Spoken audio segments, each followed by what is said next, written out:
Boa noite, ouvintes da Rádio Cultura Online Brasil. Boa noite, ouvintes da Rádio Internacional Lusófona.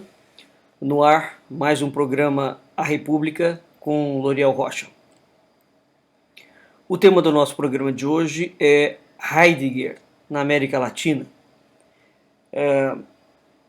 O neonazismo, o neofascismo e o neocomunismo. O nosso tema de hoje é extraído de uma obra emblemática do Vítor Farias, chamado Heidegger e sua herança. Vítor Farias é chileno e filósofo germanista. Tornou-se um pesquisador conhecido e famoso exatamente porque uma das suas obras mais conhecidas fala sobre Heidegger. E Heidegger é um ícone, não é? Como foi Foucault, como foi Proust, como foi Derrida, enfim.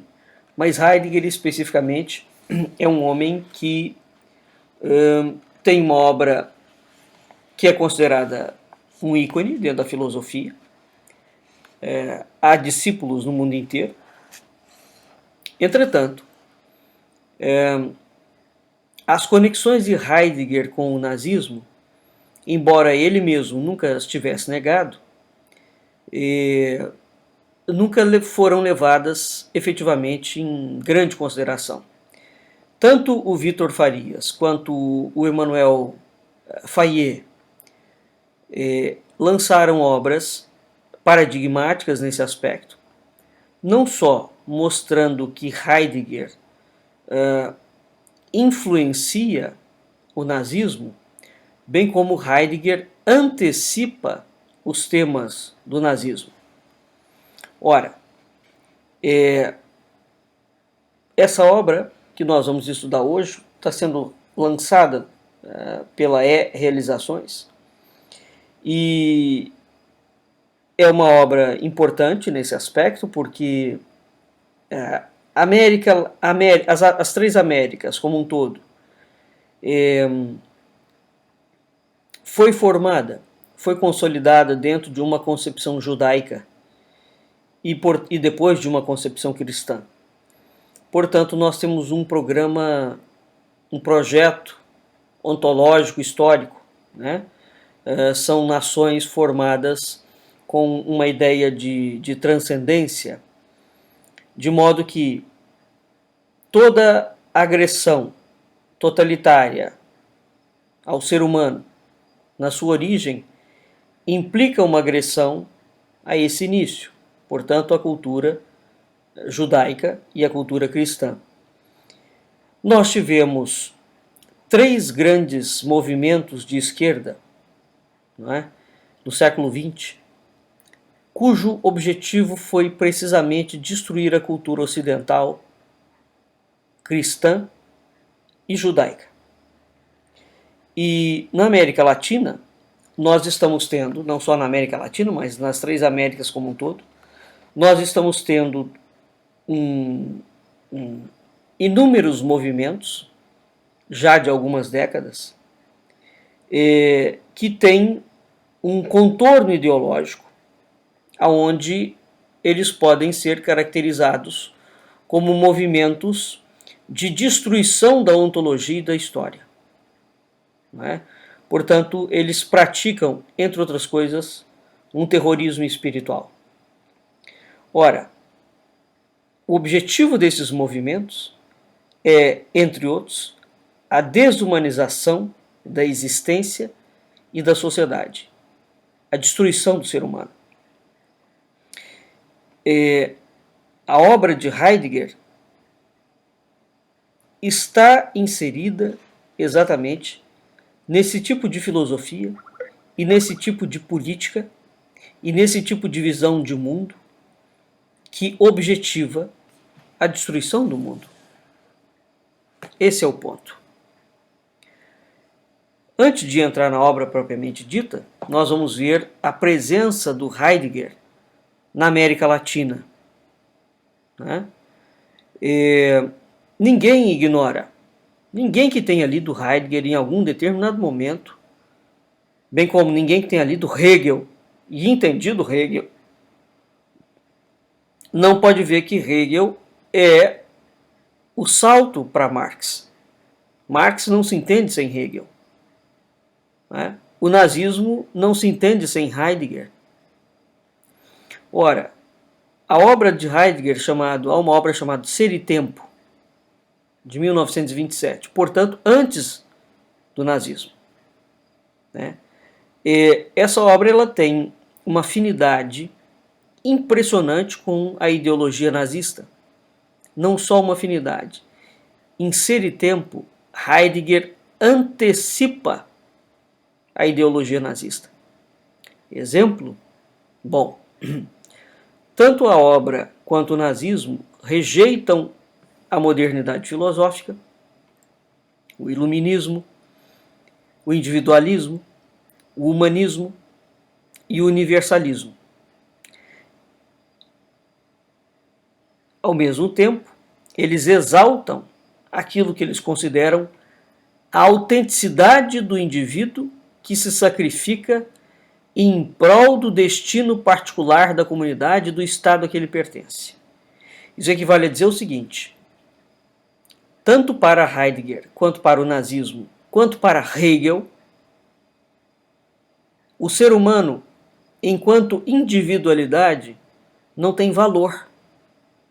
Ele só tem valor se ele estiver inserido dentro de uma comunidade, dentro de um coletivo. Ele tem que estar submisso, completamente submisso à ideia do Estado.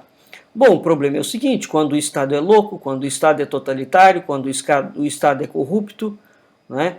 Imagine um Estado dirigido por traficantes. Vamos ver o caso do Brasil. Os partidos políticos, a maior parte dos integrantes dos partidos políticos brasileiros são criminosos no mais pleno e alto grau. A quantidade de processos, o que vem vindo à tona, já está evidente para a população brasileira que quem comanda o Brasil é o crime organizado. Bom, a partir do momento que você submete, segundo a doutrina de Heidegger e do nazismo, que você submete o coletivo, né, você despersonaliza o indivíduo, você não admite que o indivíduo tenha uma autonomia espiritual. E que aquele indivíduo ele só tem o direito de ser e de existir desde que o Estado determine o que ele vai fazer, o que ele vai comer, aonde ele vai morar, etc, etc. Isso é o nazismo. Por outro lado, isso não é só o nazismo. Essa característica é do nazismo, do fascismo e do comunismo. Existe uma situação curiosa. Há quase 2 anos atrás, eu fiz um post onde eu coloquei uma tabela chamada O que é esquerda. Ora, normalmente nós somos levados a pensar que o nazismo e o fascismo são extrema-direita, não é?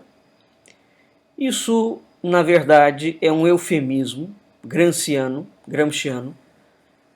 é uma terminologia pastosa, mentirosa, bufônica, para dar um tom indiscernível ao verdadeiro significado. Ora, quando nós vamos analisar as diferenças ideológicas entre o comunismo, o socialismo, o fascismo, o nazismo, nós verificamos o seguinte: essas diferenças inexistem. Aliás, as semelhanças entre elas são tão espantosas que elas não podem ser consideradas ideologias oponentes. Pelo contrário, comunismo, nazismo, fascismo são a mesma face de uma única moeda, que é o movimento comunista, né? Então, ora, as palavras, de início de conversa, por exemplo, as palavras socialismo, democracia, social-democracia, socialismo democrata, social-democracia e todas as variantes de socialismo sempre fizeram parte das ideologias da esquerda. Ou seja, sempre fizeram parte das ideologias comunistas, nazistas e fascistas. Então, quando nós vamos estudar efetivamente o que caracteriza essas ideologias, esses partidos políticos, o Brasil só tem partido político de esquerda. E a palavra esquerda, portanto, é que é pastosa. Aquilo que nós chamamos de esquerda, na verdade, é Partido Comunista. A ideologia comunista de base. E é preciso entender o que é isso. Então, quando se diz que o nazismo e o fascismo são de direita, ora, essa terminologia só pode ser entendida no sentido de que é a direita da esquerda comunista. O nazismo e o fascismo são a direita da esquerda comunista. Porque direita e esquerda são a dupla face de uma mesma moeda. A palavra correta que se opõe à esquerda não é direita, chama-se conservador. Portanto, quando no Brasil alguém acusa um partido político ou um personagem, como acusam o Bolsonaro, por exemplo, de ser de direita ou de extrema direita, isso é não só um erro grotesco, bem como um macaqueamento de um processo, porque na verdade a direita e a esquerda, repito, são a dupla face de uma mesma moeda. O oposto a isto chama-se conservador, né?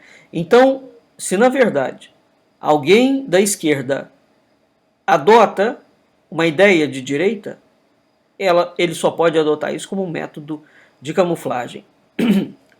Para dar uma breve introdução,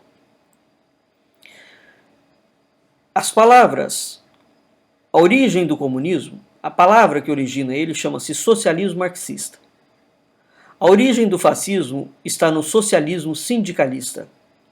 E a origem do nazismo está no socialismo trabalhista. Vejam vocês que a palavra socialismo está presente. O nome do Partido Comunista chamava-se Partido Operário Social Democrata Russo. O nome do Partido Fascista chamava-se Partido Nacional Fascista. O nome do Partido Nazista chamava-se Partido Nacional Socialista dos Trabalhadores Alemães. Muito bem. O que caracteriza a ideologia do comunismo, do fascismo e do nazismo? Ambos têm uma ideologia messiânica, com o objetivo de reengenharia social, e ele está focado na destruição da cultura ocidental, judaica e cristã. Vamos lembrar que o comunismo e o fascismo mataram todos os cristãos que eles encontraram pela frente. Todos. O nazismo matou os judeus. Então, no século XX, nós tivemos a Primeira e a Segunda Guerra Mundial. Além da Primeira e da Segunda Guerra Mundial, nós tivemos a entronização, a criação de partidos políticos que não só perseguiu, bem como matou mesmo milhões de pessoas de duas religiões específicas, né? Que é exatamente a cristã e a judaica. Qual é a outra característica desses partidos? Eles são partidos únicos, que se dizem saídos das massas. Ambos os partidos, os três, estão centralizados em um líder que é sempre um Messias. Ele tem um cariz messiânico. O nazismo, o fascismo e o comunismo sempre lutaram pelo monopólio dos meios de comunicação pública, pelo monopólio dos meios cultural e social. Ambos os regimes objetivam o monopólio dos meios de coerção, portanto, a polícia e as forças armadas. É uma elite deles, né? O comunismo, o comunismo é uma religião política. Ele tem uma visão messiânica da política O líder dele é um salvador do mundo, é um líder messiânico mesmo. E as pessoas conhecem muito pouco disso.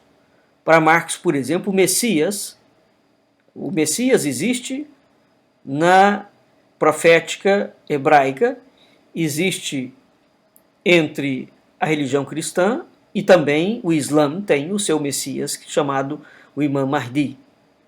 Já teve programas em que nós falamos sobre isso. O comunismo é uma religião política. Ele tem uma visão messiânica da política. O seu líder é um salvador do mundo. Então, para Marx, o Messias, para Marx, será o proletariado. Para Lenin, o Messias é o Estado.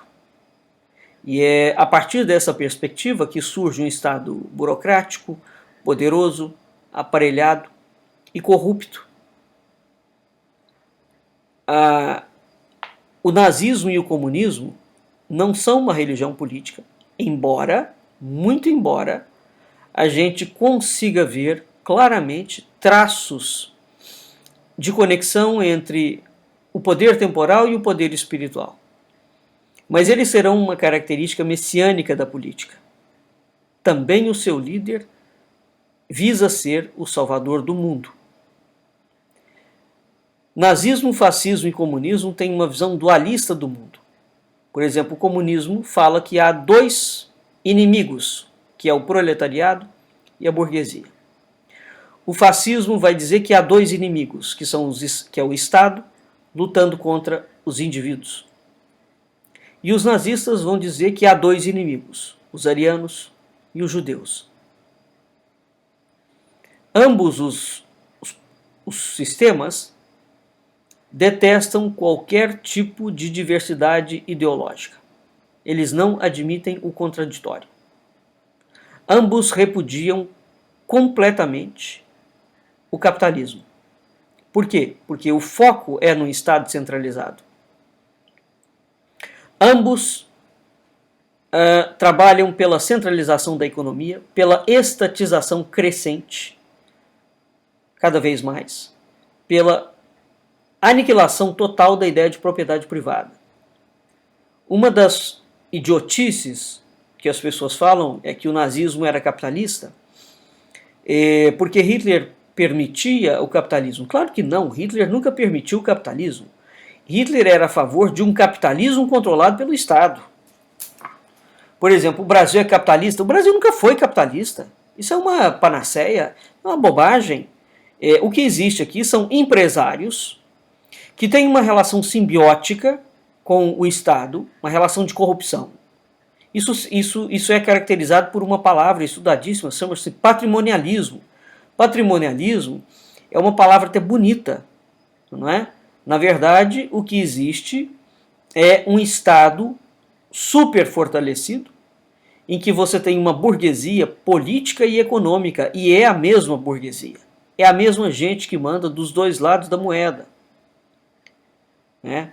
Quando nós vemos, por exemplo, o caso da Lava Jato, em que você tem 10 construtoras, no máximo 10 construtoras, que fazem todos os projetos de infraestrutura do Brasil inteiro, fica mais do que evidente, e elas operam sempre em cartel, fica mais do que evidente de que não há capitalismo.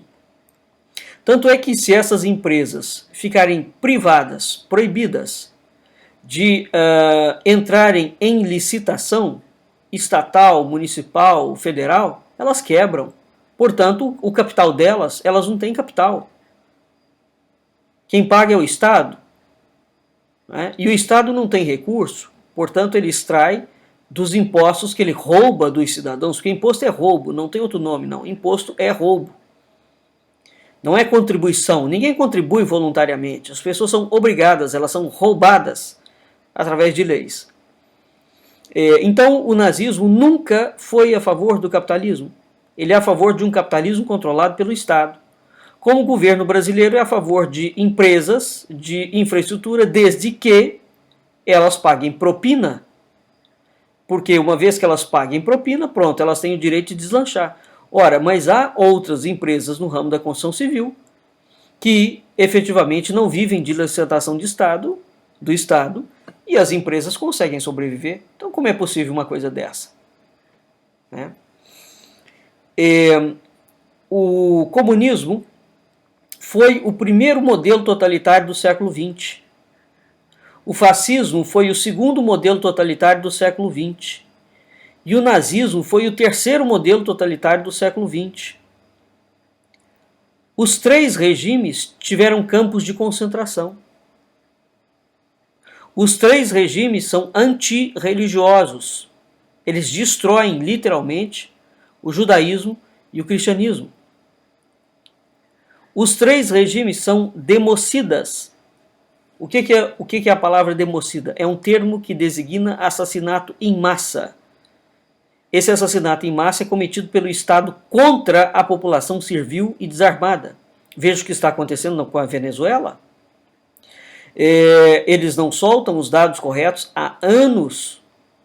O Nicolás Maduro e antes dele, o seu antecessor, Hugo Chávez, praticavam assassinato político. Os números corretos da Venezuela beiram a média de 60 mil assassinatos políticos por ano. É um regime democida. A primeira coisa que esses monstros fazem é passar leis onde eles desarmam a população, que é o que o Brasil fez. Né? Então você desarma em primeiro lugar a população e depois você coloca bandidos para começar a matar a população, e uma vez que a população esteja desarmada, você decreta golpe de Estado. O saldo de mortes, não é? Desses regimes contam aos milhões. Aos milhões. Então, quando nós vamos observar as palavras socialismo, democracia, social-democrata, socialismo-democrata, social-democracia e todas as variantes de socialismo e de democracia sempre fizeram parte das ideologias de esquerda. Portanto, ao contrário do que o seu professor de história, comprometido com as ignorâncias e as omissões, te ensina, nazismo, fascismo e comunismo são esquerda. E de modo algum, nazismo e fascismo podem ser considerados de direita, a não ser sobre a perspectiva de serem a direita da esquerda. A palavra direita e esquerda são a dupla face de uma mesma moeda. Repito, a palavra correta que se opõe à esquerda não é direita, é conservador. Né? Então, portanto, quando no Brasil fala-se que um político é configurado como sendo de direita ou de extrema direita, querendo com isso dizer que ele é um político conservador, isso é uma falácia. Na verdade, ele é de esquerda, ele adota algumas ideias conservadoras como método de camuflagem. Nada além disto. Não é? E nós poderíamos citar alguns políticos, por exemplo, que vão se enquadrar nesta gracinha de serem tidos como de direita. E, na verdade, quando você vai ver, no máximo que um político de direita no Brasil consegue ser é contra o PT. No máximo. Ora, ser contra o PT não é ser contra comunismo, não é ser contra o fascismo e também não é ser contra o nazismo. É preciso deixar isso muito claro. Né? Mas, dito isto, vamos entrar aqui na discussão que o Vítor Farias traz para a América Latina. Bem, a presença de elementos genéricos constitutivos do pensamento do Heidegger, que prioriza o coletivo ao invés do ser humano, prioriza o Estado. O Estado manda em tudo e em todos. Só do Estado mandar em tudo e em todos, nós, de fato, não podemos ter capitalismo nenhum. Quer dizer que o nazismo era um sistema capitalista, isso é não só um assinte, bem como é a ideia mais bizarra e estapafúrdia que alguém já criou. Não é? Então, esses elementos de Heidegger estão presentes em inúmeros movimentos políticos e sociais. Inúmeros. Aliás, está cada vez mais claro para a população brasileira que os acadêmicos, não é? Em sua maior parte, estão quase todos eles engajados em ideologias político-partidárias. Isso diz muita coisa, não? Ora, então, de acordo com a utilização desses elementos por partidos, organizações, sindicatos, igrejas, no contexto de movimentos que podem ser caracterizados, verifica-se o programa, portanto,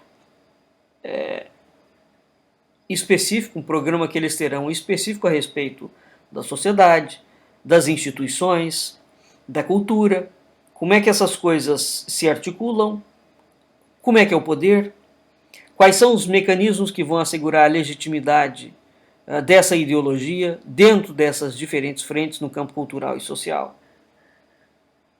Né? Embora pareça insólito, a denúncia que o Vítor Farias faz é gravíssima, porque ele coloca a Venezuela está passando por uma situação que não existe uma autoridade internacional, nenhuma, que fale um ai sobre o que está acontecendo na Venezuela. Isso é não só sintomático, bem como absolutamente bizarro, não é? Ora, o Vítor Farias denuncia que o movimento político-social que Hugo Chávez criou, impôs aos venezuelanos, oferece um número expressivo de características onde é possível constatar a presença de um discurso neofascista, perceptível na obra de Heidegger, e esse discurso neofascista vem travestido de um neologismo chamado bolivarianismo chavista. Evidentemente que Hugo Chávez e esses atores da América Latina são pessoas grotescas. Quando você olha para o Lula, a Dilma Rousseff, eles são figuras grotescas, estúpidas, burras.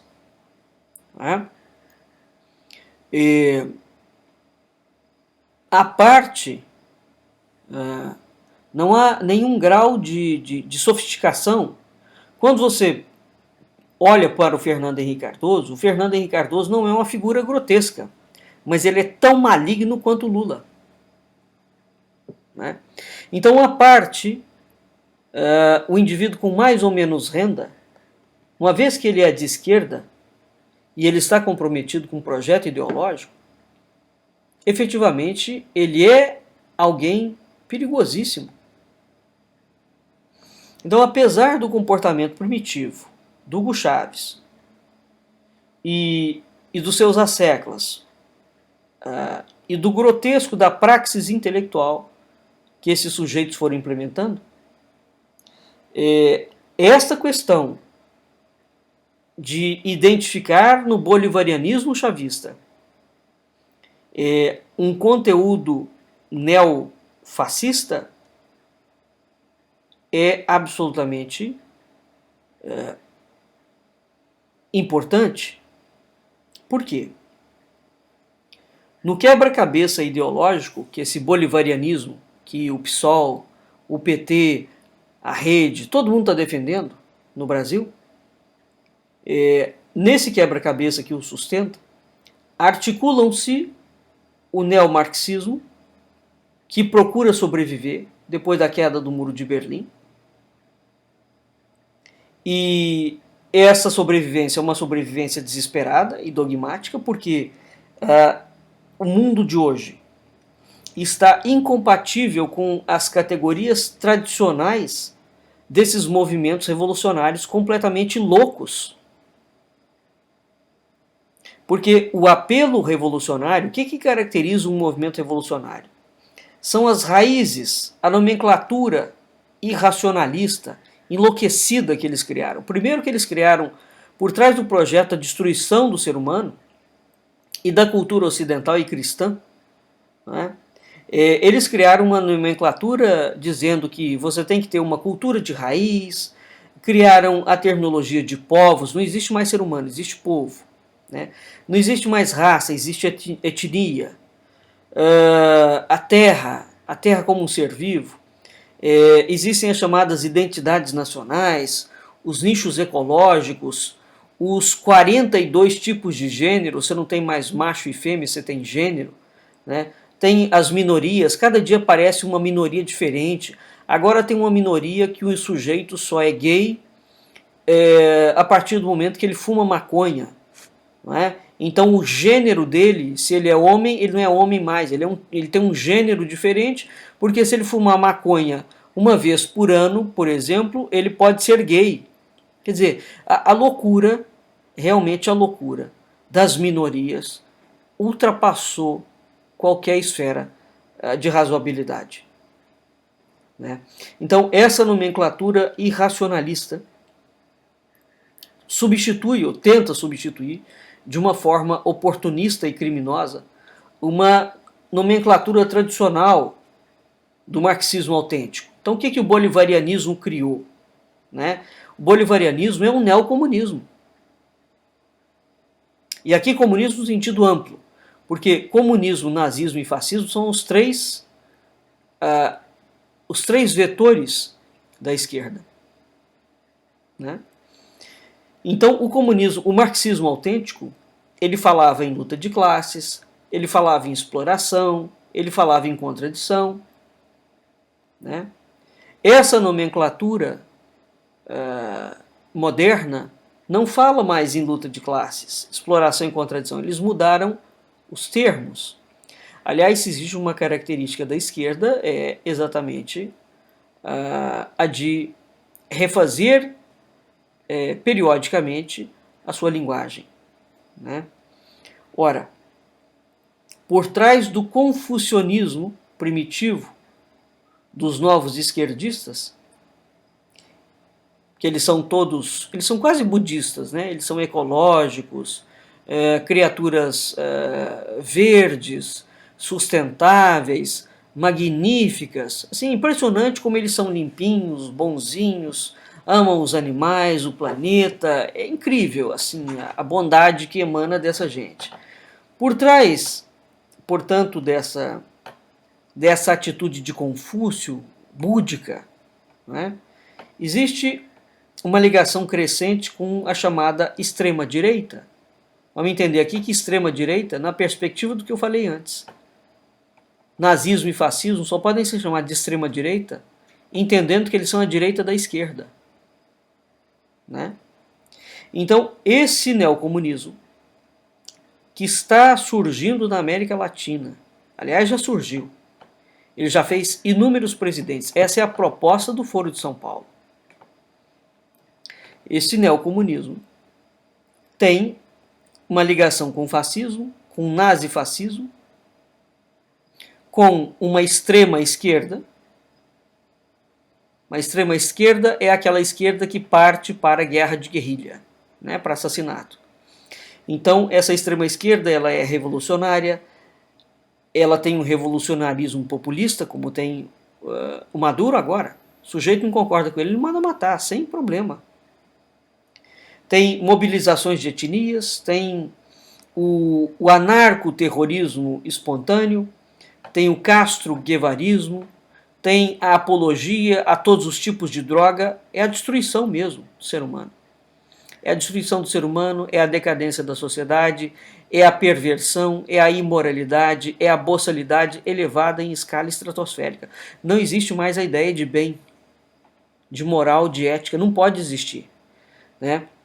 Então, o comunismo, o fascismo e o nazismo, eles conseguiram, isso são regimes do demônio, ipsis literis, porque eles conseguiram destruir tudo, tudo ficou feio, tudo ficou decadente, né? Tudo pode ser feito, a partir da premissa de que não há nada. Ser pai é ruim, ser mãe é ruim, ter filho é ruim, ser ético é ruim, tudo é ruim. Essa gente é literalmente psicopata. Eles são máquinas de destruição. Tudo que está na frente deles destroem, sem dó nem piedade. Para colocar o que no lugar? Corrupção, safadeza, procrastinação, lambança, terrorismo, droga, roubo de todos os tipos, né? Sodomia, masoquismo. Então eles tiraram toda a ordem social que existia e colocaram o que no lugar? Só destruição, guerra, prostituição e ladroagem. Esse é o ponto. O que acontece, como bem disse o falecido Fidel Castro, que se existiu o inferno ele deve estar lá, sentado à esquerda do Satanás. Fidel Castro havia dito, se não me engano, na quarta ata do Foro de São Paulo, que o projeto Foro de São Paulo era, entre outras coisas, transformar a América Latina naquilo que foi a Europa Oriental, né? Comunista. Portanto, criar a URSAL, que será a União das Repúblicas Socialistas da América Latina, até o nome é igual, União das Repúblicas Socialistas Soviéticas, né? Só muda o América Latina aqui, para entregar novamente, ou entregar essa porção do mundo para a Rússia. Né? Então, essa gente está aparecendo no mundo ocidental, desenvolvido ou não, um novo conjunto de forças que se consideram uma alternativa ao mundo novo surgido depois do colapso do marxismo, que foi uma fraude. A Rússia não conseguia mais sobreviver, depois de 80 anos de destruição em massa do seu povo. Eles acabaram com tudo. Não podia dar a entender que aquilo tinha sido uma completa tragédia. Eles fizeram uma burla, uma farsa. Os russos são especialistas nisso, que foi a perestroika. Hoje em dia a bibliografia sobre isso é mastodôntica. Aliás, eu pessoalmente tenho até livros do Gorbachev em que ele fala que a perestroika é uma farsa, não é? E ele foi o autor da perestroika. Portanto, surge, depois do Muro de Berlim, com o aparente colapso do comunismo, surge uma nova alternativa socialista. Não é? E quando você vai ver qual é esse socialismo que surge, na verdade, nós estamos diante da mesma facção, com uma linguagem diferente. Né? Ora, em 1989, por exemplo, se tentou organizar no Chile um congresso de fascistas e que tinha o objetivo de relembrar o primeiro centenário do nascimento do Hitler. Né? Evidentemente que o Vítor Farias quis averiguar se esse aparecimento desse novo conglomerado de ideias, se isso estava fazendo com que surgissem novas organizações. Né? Curiosamente, surgiu uma coisa chamada Frente Nacional Socialista, integrada na chamada Frente Zapatista de Libertação Nacional Mexicana. Mais tarde, na Alemanha Oriental, na Saxônia, Magdeburgo e outros lugares, surgiram neonazistas e socialistas nacionais que tinham descoberto as generosidades sociais do regime comunista. Mas o que um regime comunista pode ter de bom? Tudo é controlado pelo Estado. O carro que você pode ter e que não tem, a casa que você pode ter e que você não tem, porque não é sua. A roupa, o Estado é que determina quantas roupas você pode ter. O curso que você vai fazer. O que pode ter de bom nisso? Meu Deus do céu, é somente uma loucura e uma propaganda midiática fortíssima efetivamente consegue defender a ideia de que a Rússia, a China, Cuba, em Cuba o sujeito pode comer no máximo uma família, independentemente do tamanho dela, 4 quilos de carne por mês só. Um médico em Cuba ganha $30 mensais. Quer dizer, isso é uma loucura, não é? Então, junte-se a isso o fato de que os comunistas notórios, os socialistas fabulosos, eles adoram falar de socialismo e de comunismo, mas nenhum deles quer morar na China, nenhum deles quer morar em Cuba, nenhum deles quer morar na Rússia. Todos eles querem ir sempre ou para os Estados Unidos ou para a Europa, onde existe capitalismo, né? Onde existe alguma coisa diferente da vida de nababo a qual eles estão acostumados, né? O fato é que, depois de 1989, começou a surgir uma série de movimentos estranhíssimos e pouco tempo depois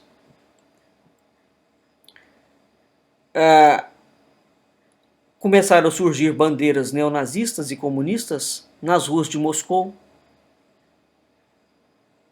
e ressurgiu o nacional-bolchevismo na Alemanha, na Rússia e na Itália. Verifique que a suposta queda do comunismo, com a perestroika, é uma farsa monumental. Foi um tempo que eles deram para eles mesmos para botar o regime para renascer, né? Então, o regime bolivariano, que se define como chavismo, quer dizer, ele usa o nome de Hugo Chávez, né, que é um caudilho, pertence a esse conglomerado novo pós-queda do Muro de Berlim, né? Ora, esse regime já mostrou que é um rosto ideológico e político. Aliás, há vídeos do senhor Lula no Foro de São Paulo e em outros lugares dizendo que o Hugo Chávez é uma criação do Lula. E ele é deposto na Venezuela e quem recoloca o Hugo Chávez é o Fernando Henrique Cardoso, é o apoio que o Fernando Henrique Cardoso dá àquele movimento, que o Brasil dá na época, porque o Fernando Henrique era presidente. E a Venezuela, que era um dos países mais ricos da América Latina, tornou-se essa verdadeira tragédia humana que nós estamos assistindo agora. Não é? Então, esses psicopatas que dirigem a Venezuela agora, cujas forças armadas é completamente controlada pelo sistema cubano, não é? Essa gente está matando a população a rodo, como todo comunista, como todo fascista, como todo nazista. Eles sempre mataram. Eles não têm o menor problema com morte. Aliás, Heidegger é cínico o suficiente para dizer que existe uma distinção entre morte e perecimento. E que quando você morre, não é, sobre guerra, que esta morte é não só louvável, como desejável. Então, quando eles assassinam, portanto, quando eles colocam o povo, de verdade, para lutar contra o Estado totalitário, na perspectiva desses monstros, aquela pessoa que morre em combate, ela é um herói.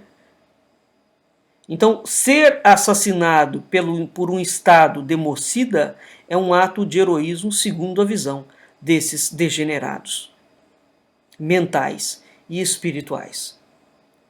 Se essa gente não for a encarnação do demônio, não fizer parte, e aqui eu não estou usando de expressão religiosa, não.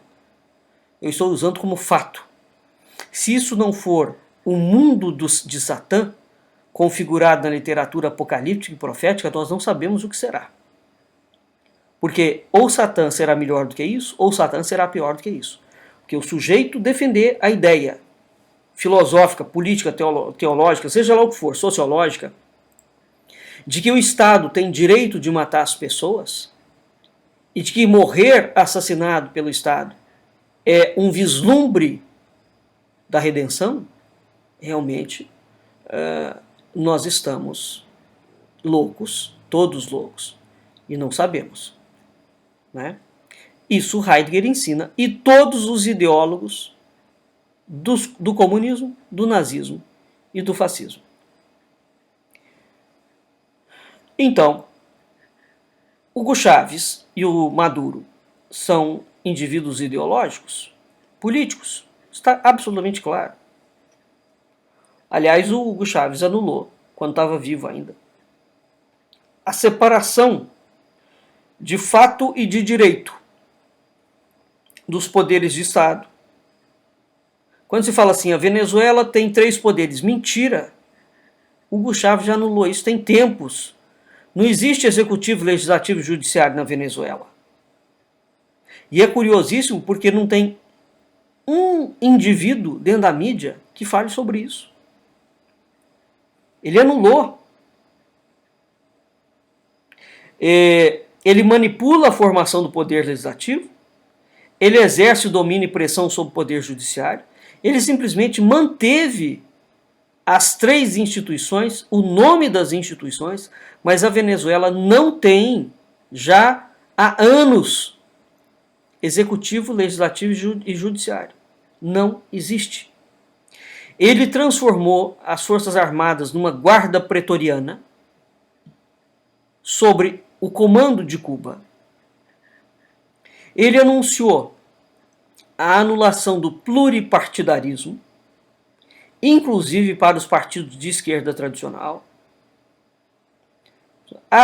Tem mais de um partido na Venezuela. Mentira!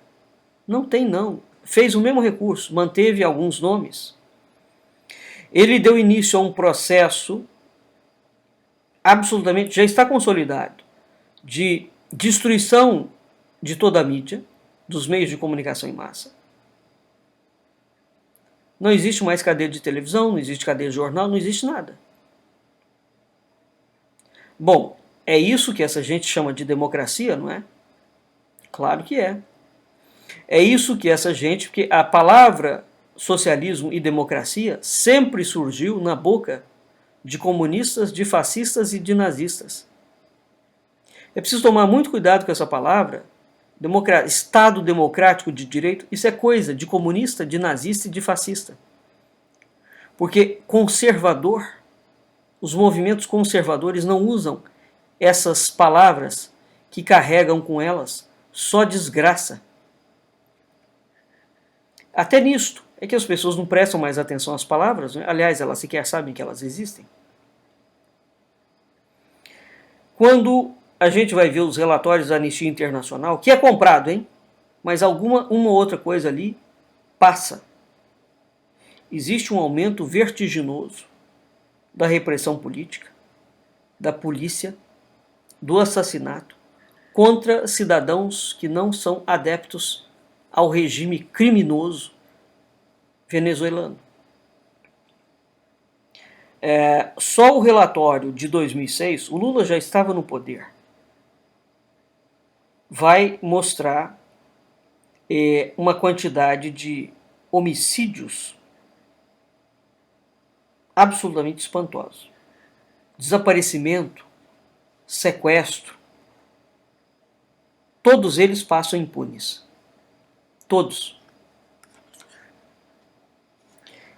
A restrição da liberdade de expressão, né? Mas o regime de Hugo Chávez tem perseguido, também não se fala disso, judeus. A comunidade judaica venezuelana foi praticamente aniquilada. Praticamente aniquilada. A Venezuela destruiu toda e qualquer relação que ela tinha com Israel. E aproximou-se cada vez mais dos palestinos. O fato é que Hugo Chávez vem, Hugo Chávez quando estava vivo e o Maduro vinham e vêm praticando uma política de extermínio de judeus, como Hitler fez. E a mídia nacional brasileira e a mídia internacional não solta uma palavra sobre o assassinato de judeus e de cristãos. Há um novo holocausto em curso. Novamente. Ninguém fala, por exemplo, as razões pelas quais Israel retirou o embaixador de Caracas. Não é? Então, a justificação contra os judeus é impressionante. Novamente, a mesma tônica, a mesma retórica. O que os judeus estão fazendo? Nada. O que os cristãos estão fazendo? Nada. O crime deles é exatamente serem judeus e serem cristãos. Então, Hugo Chávez não tergiversa, como Maduro também não. Eles não escondem nem um pouquinho o seu antissemitismo. Não há nenhuma instituição judaico-venezuelana, escolas para crianças judias, hospitais, sinagogas, não existe nenhuma instituição judaica venezuelana que não tenha sido ou destruída ou passou o seu controle à polícia. Ou o seu patrimônio foi incorporado. Então essas coisas todas, pelo Estado, essas coisas todas são realmente significativas. Né? E, ao mesmo tempo que o Hugo Chávez praticava o assassinato de judeus, ele se deslocou para a Líbia, por exemplo, e foi receber o Prêmio dos Direitos Humanos, criado pelo falecido Muammar Gaddafi.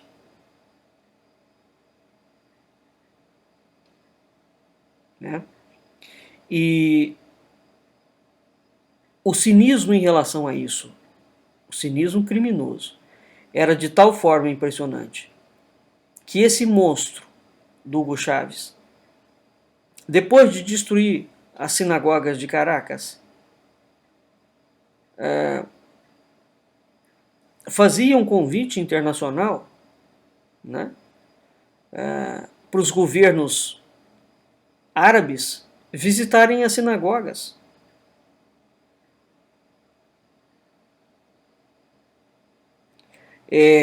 Houve uma vez em que ele tentou fazer uma visita oficial, uma sinagoga em Jabad, em Caracas, e o rabino não aceitou.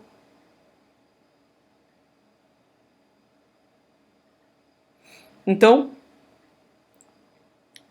à medida que o Hugo Chávez, como Hitler fez também, muito pouca gente sabe, repito, embora isso hoje seja amplamente conhecido, a polícia de elite do nazismo, a chamada SS, foi criada pelos árabes. Eram os árabes que comandavam a SS, não eram alemães. A política de extermínio dos judeus, de assassinato dos judeus, foi proposta pelos árabes. Isso também já está deslindado hoje. Né? O Hugo Chávez está fazendo a mesma coisa e o Nicolás Maduro também.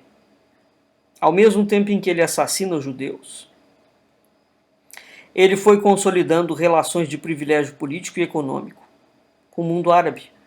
E o Brasil também fez isso. Né?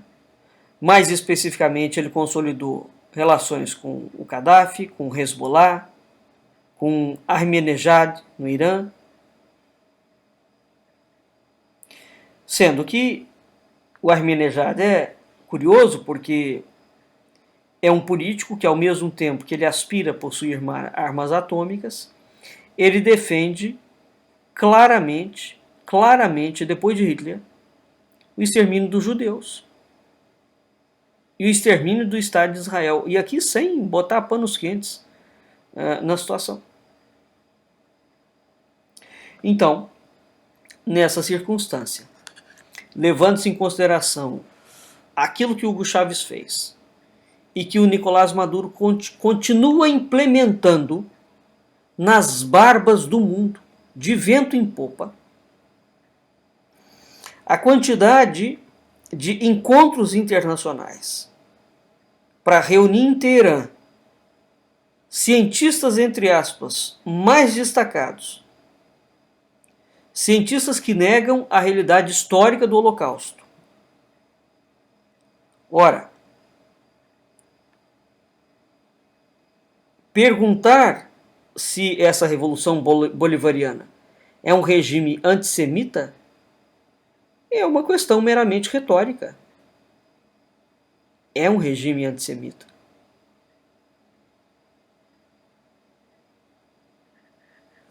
Não é? Portanto, essa não é uma pergunta ou algo que se possa refutar. O sujeito começa a matar judeu e começa a matar cristão, mas do que nós estamos falando? Porque não saiu do âmbito da esfera meramente política e partiu para a esfera religiosa. Né? Isso sem considerar os outros problemas gravíssimos que nós estamos tendo por toda a América Latina, de um planejamento estratégico de domínio do Islã por toda a América Latina. Para nós enxergarmos que a situação que o mundo atravessa é uma situação de completo caos, mas é um caos tão medonho que efetivamente só uma intervenção divina pode barrar o rumo para onde as coisas estão sendo levadas. Ora, o monstro do Hugo Chávez, em consonância com o governo do Fernando Henrique Cardoso e do Lula, definiu as suas decisões, levou a cabo os seus objetivos. E existe um plano subjetivo em todo esse movimento bolivariano que eles estão falando claramente. Esse plano subjetivo ele pode ser visto somente nos fundamentos ideológicos que são subjacentes ao movimento bolivariano e que foram executados sem o menor escrúpulo por Hugo Chávez e estão sendo continuados pelo Nicolás Maduro. Bom, há dois teóricos que formaram a ideologia do Hugo Chávez, ideológica e politicamente. Esses caras chamam-se Norberto Ceresoli e Heinz Dietrich. Um é nazista e um alemão de face política, ambos incertas, não é? Mas, portanto, quando nós vamos ver quem são esses sujeitos que estão por trás do projeto bolivariano, vou repetir o nome: Norberto Ceresoli e Heinz Dietrich. Esses são os caras. Um nazista e um alemão. Quem é Norberto Ceresoli? Foi conselheiro de Hugo Chávez. Ele é um neonazista heideggeriano. Norberto Ceresoli foi o mais importante assessor do finado Hugo Chávez. Se conheceram em 94. Esse homem é argentino, sociólogo, foi um importante dirigente da guerrilha peronista, o chamado Exército Revolucionário do Povo, o ERP-22. Era chamado de um autêntico revolucionário contra a ordem mundial Yankee. Eles adoram colocar os Estados Unidos no meio desta lambança para mascarar a mixórdia, a safadeza que eles executam, né? Então, esse sujeito, Norberto Ceresoli, nunca teve problemas para se integrar nesse conglomerado, nessa coisa absolutamente fantasmagórica que foi o peronismo, que continua até hoje, né? O sujeito é militar, fez a Escola Superior de Guerra, de onde? Da União Soviética. Foi treinado na União Soviética. E mais tarde, ele vai assessorar politicamente o grupo dos oficiais golpistas que foram comandados pelo coronel Aldo Rico. Ele assessorou também, com mediação soviética e cubana, o general peruano Juan Velasco Alvarado. A partir de 76, Ceresoli vai à Espanha, onde ele dirigiu em Madrid um instituto chamado Instituto de Estudos Latino-Americanos e compilou documentos doutrinais para criar o programa eleitoral do Partido da Democracia Social, em coordenação com Emílio Massera, que era um membro da Junta Militar Argentina de Videla, né? Ele foi acusado de assessorar a denúncia e a repressão de muitos de seus antigos companheiros. Enfim, é uma fina flor, sujeito cândido, bonzinho, um primor de figura, né? Ora, os escritos desse cara, vejam então que ele vai para a Rússia e ele vai para a Espanha. É curioso porque a Espanha tem sido um país de onde tem surgido coisas verdadeiramente apopléticas e que estão interferindo na América Latina. A Espanha tem sido um berço de fomento de um movimento revolucionário, acobertada por uma suposta monarquia, né? Portanto, por uma suposta monarquia que supostamente é conservadora. Então, realmente tem saído coisas impressionantes da Espanha e de universidades famosíssimas, como por exemplo de Salamanca. Entre os primores que esses intelectuais espanhóis têm criado são constituições, todas elas iguais, mudam um parágrafo ou outro, uma palavra ou outra, para todos os países da América Latina. Um sujeito que vai fazer essa denúncia, e é evidentemente pela seriedade dele, é o Ives Gandra Martins. E ele fez essa denúncia, inclusive, pública, numa entrevista que ele deu no programa do Jô Soares. Basta ver o programa de novo e entender o quão grave foi o que aquele homem falou. Então é muito curioso o que estará uma monarquia europeia, ibérica, envolvida até os dentes com movimentos revolucionários. Ora, a ideologia desse Ceresoli foi amplamente divulgada, difundida na Venezuela. É uma ideologia confusa, como tudo que é do Heidegger. O Heidegger é um cara pastoso, porque dá sempre margem de que alguém, o heideggeriano, sempre, quando você interpreta alguma coisa, estuda alguma coisa, ele fala, não, você não entendeu bem.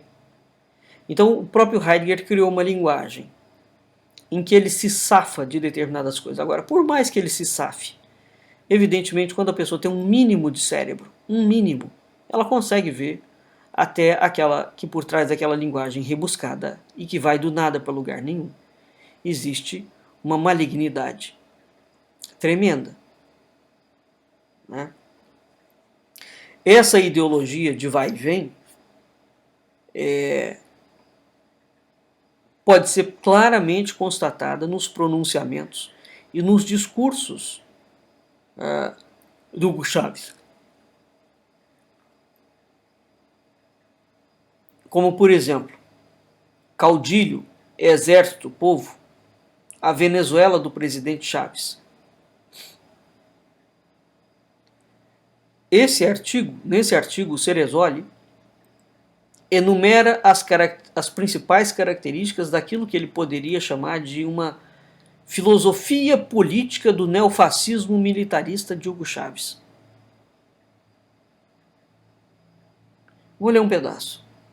Abre aspas. O golpismo anterior, eles adoram essas frases, não é? O PT adora, golpista, golpista. Quando essa gente usa, todos eles usam as mesmas frases. O movimento comunista internacional ele é completamente orquestrado por palavras, por códigos, por atos, por gestos. Nós não vemos essa orquestração. Por exemplo, um conservador inglês não age da mesma forma que um conservador americano. Não age da mesma forma como um conservador em qualquer outro país do mundo, quando eles existem de fato. Isso não acontece com os chamados movimentos de esquerda. Todos eles têm o mesmo código, o mesmo timbre, o mesmo sinal, a mesma roupa, o mesmo tudo. O que prova que há uma direção, é uma multinacional. Não é? Então, voltando aqui. O golpismo anterior, a necessária militarização da política, foi a condição sine qua non da existência de um modelo venezuelano pós-democrático. Daí que ninguém deva se surpreender com o aparecimento, no futuro imediato, de um partido cívico-militar por trás do caudilho nacional do processo revolucionário venezuelano. O modelo venezuelano não é uma construção teórica, e sim uma emergência da realidade. É o resultado de uma confluência de fatores que poderíamos definir como físicos, em oposição aos chamados fatores ideológicos, que não tinham sido pensados previamente. O resultado é uma relação básica entre um caudilho nacional e uma massa popular absolutamente majoritária que o designou pessoalmente como seu representante. Não existe massa popular nenhuma, existem os adeptos do partido e os adeptos do partido é que eles chamam de massa popular. O resto não é gente, não é nada. O que o artigo quer dizer? Você tem aqui a visão de um povo e um Führer, como era Hitler. Essa é a realidade física inapelável. Essa é a proposta política do Ceresoli. Em todas as obras dele, a gente verifica isso. O que eles estão criando? Um ditador, um Führer e o povo. Só isso.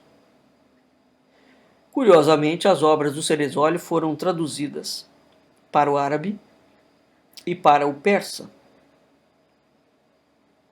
além de ser traduzida na Espanha. Né? Portanto, é curioso que esse indivíduo chamado Norberto Ceresoli faça uma agregação sincrética. Ele, na sua metodologia, na sua história, na sua filosofia, ele trabalha com uma confluência, ele tem uma terminologia de comunistas, de nazistas, de fascistas, de terroristas. Todos esses ismos, o Ceresoli lida com ele. Nós encontramos isso. Né? Portanto, a gente está diante de alguma coisa muito bem registrada. E veja, ressalto, não está encoberta. os caras falam claramente o que eles estão fazendo. É que as pessoas não leem os livros. E quando leem, não sabem, não foram estudar a nova língua, né? Portanto, a literatura que eles vão construir, linguística, um indivíduo acha que ele está falando uma coisa e, na verdade, o sujeito está falando de outra. Agora, então, esta linguagem sincrética que mescla nazismo, comunismo, fascismo, islamismo, terrorismo, esse modelo da estrutura de Norberto Ceresoli está alinhada hierarquicamente numa trilogia. Que trilogia é essa? É o caudilho, que é o Führer, que é o Messias, o exército revolucionário e o povo. Isso é a Venezuela hoje. Portanto, aquele povo que eles matam, que é a verdadeira população, é exatamente a população que não está ajustada aí o modelo do Ceresoli. O modelo de que a Venezuela tem que tornar-se um país neonazista. Não é? Portanto, nós estamos falando de um processo de eugenia mesmo, de limpeza racial. Mas eles estão limpando o que de quem? Então, todos esses movimentos, comunistas, nazistas, fascistas, etc., islamistas, na Venezuela, narcotráfico, tudo isso vai funcionar de uma forma trilógica. Porque o nazismo era trilógico. Ele vai capturar, perverter a ideia de Joaquim de Fiore, a idade do Pai, do Filho e do Espírito Santo, ou os três poderes da Trindade, né? O Pai, o Filho e o Espírito Santo. Ele vai perverter isso na figura do Führer, do exército e do povo.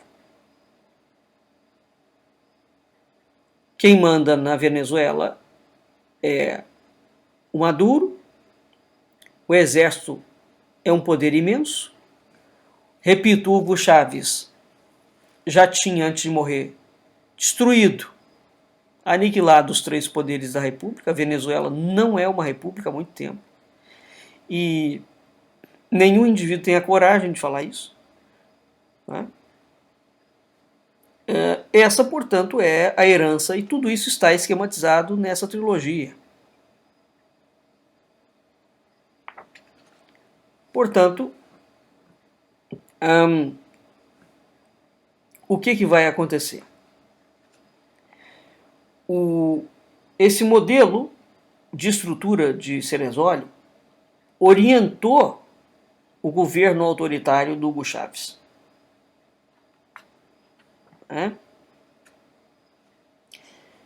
E houve um determinado momento em que ele voltou para a Argentina.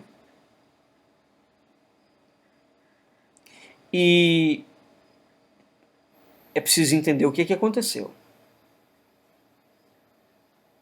Essa substituição do Ceresoli por assessores marxistas deu origem à ideia de que a Venezuela não está mais enveredando pelo nazismo. Mentira pura. Se há alguma coisa que o movimento esquerdista internacional especialista é em mutações. Mutações. Eles têm recuos estratégicos. Como é que nós verificamos isso? A política do Norberto Ceresoli é visível até hoje. De que forma? No plano interno, a Revolução Bolivariana deve se sustentar numa espécie de democracia plebiscitária. Vê que o Maduro está gritando, igual um louco, chamando uma constituinte. Então, eles adoram essa democracia plebiscitária. A esquerda brasileira está querendo fazer isso o tempo inteiro. Aliás, a eleição quando esse atual presidente da Câmara, Esfuinha, do DEM, assumiu, ele em disputa com outro sujeito, que eu agora não me lembro o nome mais, um alto, dos olhos azuis, ambos falavam da criação de um poder constituinte no Brasil. Eles estão loucos para criar isso aqui, porque essa constituinte é a outra etapa de Gramsci, aonde eles precisam chegar. Então, voltando. O Norberto Ceresoli na Venezuela, a revolução tem que ter uma democracia plebiscitária. Essa democracia, portanto, esse plebiscito, o plebiscito é feito exatamente para dizer que o povo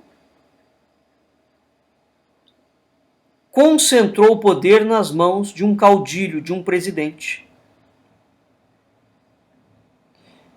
Ao fazer isso, eles eliminaram os partidos políticos e outras instituições intermediárias. O Brasil está indo nesse sentido. O Brasil tem não sei quantos partidos políticos, eles vão reduzir os partidos políticos a 2 ou 3. Né? Você pensar que coisa fantástica, é como nos Estados Unidos. Claro que não tem nada a ver. Os Estados Unidos têm quase 140 partidos. Por que nós só ouvimos falar dos democratas e dos republicanos? Por conta do sistema eleitoral americano. Né? Então não há a menor comparação. Essa coisa de diminuir a quantidade de partido, muito pelo contrário, indica um outro movimento. Né?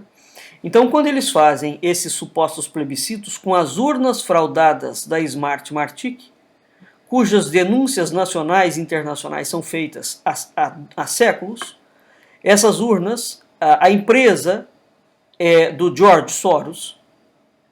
Né?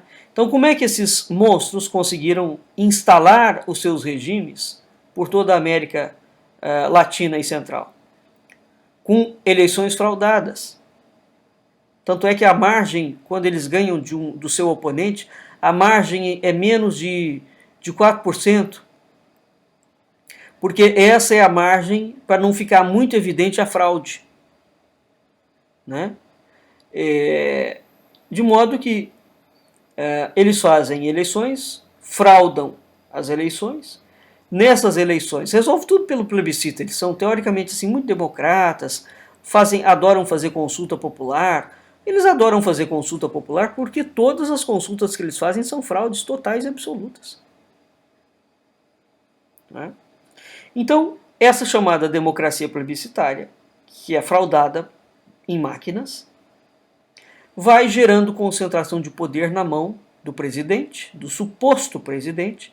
Então o cara vai sendo eleito presidente por 10 anos, 20 anos, 30 anos, 40 anos, 50 anos. Esse presidente vai destruindo todos os partidos políticos, vai destruindo todo o sistema executivo, legislativo, judiciário. As forças armadas são transformadas numa força nacional, é uma milícia política a serviço do projeto ideológico do Estado. Pronto. Então, o Ceresoli é o cérebro operante que ofereceu a ponte entre as concepções socialistas, guevaristas, né, com o bolivarianismo, que era uma coisa difusa. Agora não. Está muito bem consolidado. Então, em que pé está a Venezuela?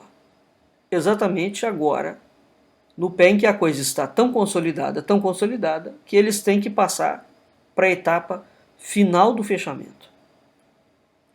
E o Nicolás Maduro e o exército, que já estabeleceu ali, o judiciário que não existe mesmo, repito, o Hugo Chávez desmontou.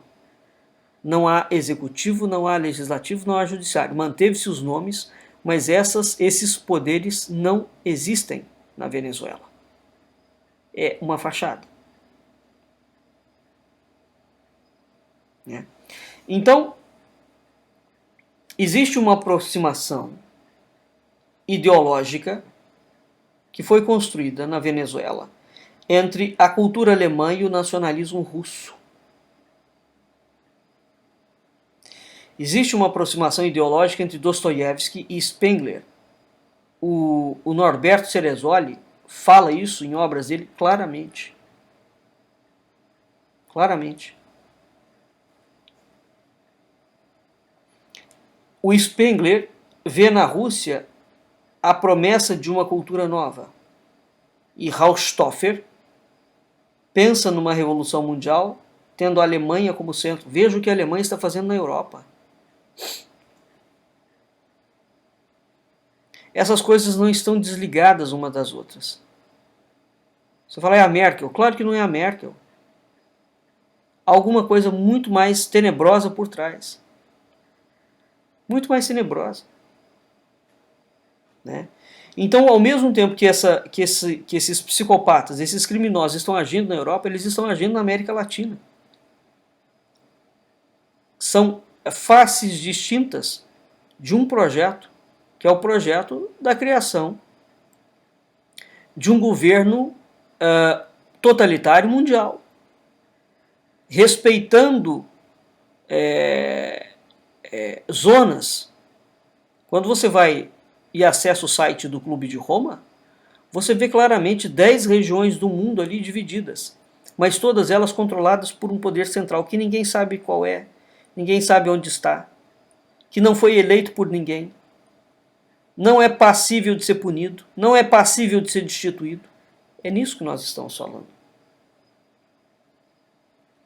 Então, o que está acontecendo aqui é que a Venezuela é um protótipo da aproximação ideológica entre o nazismo alemão e o nacionalismo russo.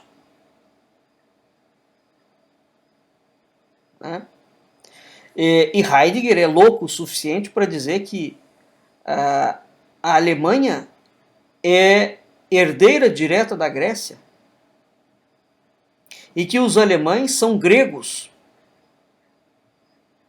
Por isso, quando Heidegger fala sobre o futuro da Europa, ele fala que a Grécia está voltando configurada na Alemanha.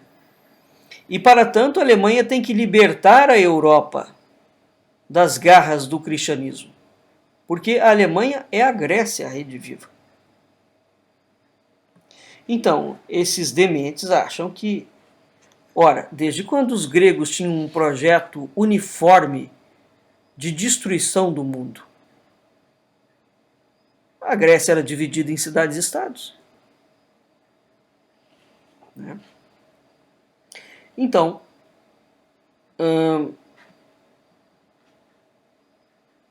o Ceresoli tem uma exigência heideggeriana que vai ser implementada no governo do Chávez e do Maduro, onde a geopolítica e todas as ações diplomáticas da Venezuela não podem ser lidas separadas disso.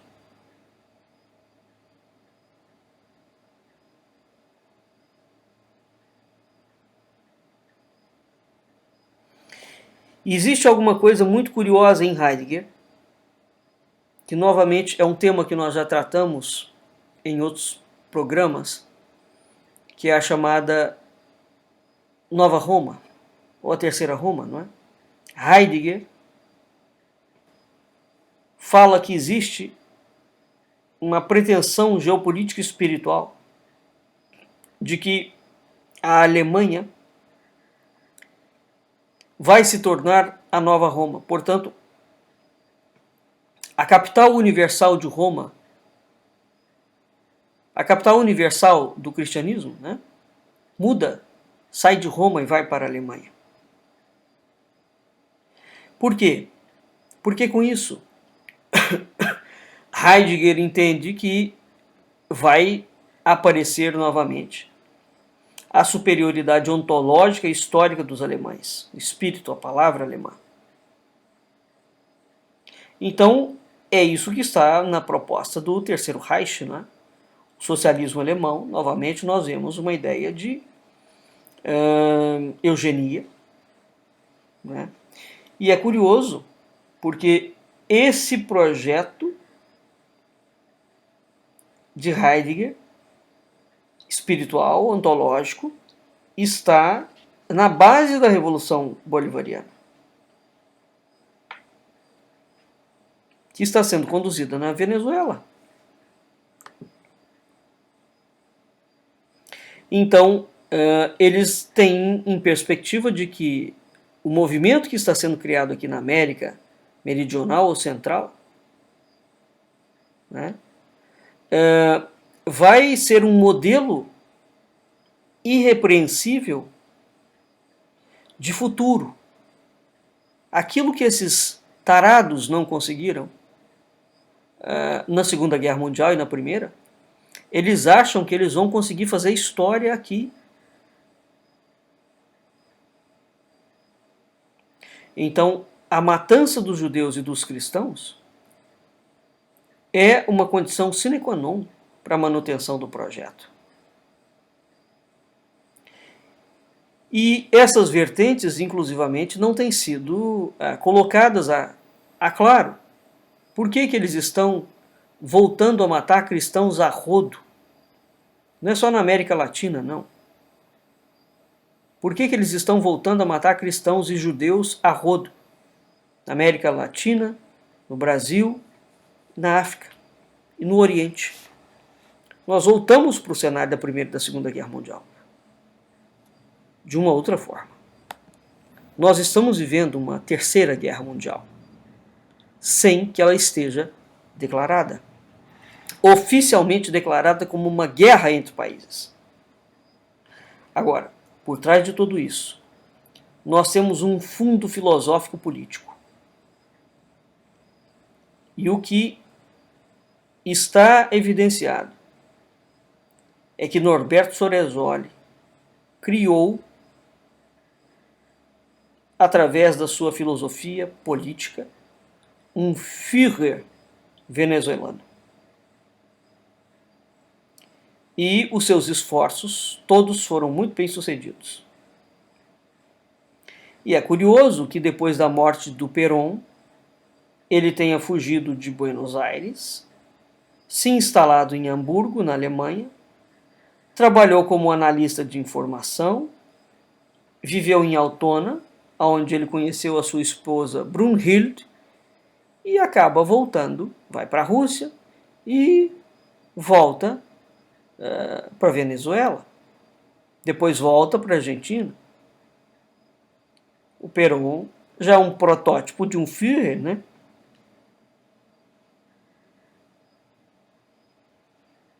Bem, então eu creio que esses dados por hoje bastam. No programa seguinte, nós vamos falar sobre o outro indivíduo que ajuntou, que contribuiu para construir o projeto bolivariano, que é o Heinz Dietrich. E nós talvez teremos um terceiro programa em que nós vamos ver como é que a Rússia está articulada em todo esse processo da Venezuela. Tá bem?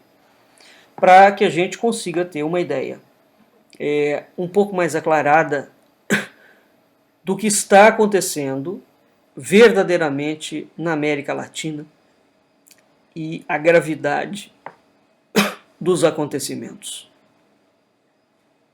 Tá? Bem, então nós vamos ficando por aqui. Boa noite, ouvintes da Rádio Cultura Online Brasil. Boa noite, ouvintes da Rádio Internacional Lusófona.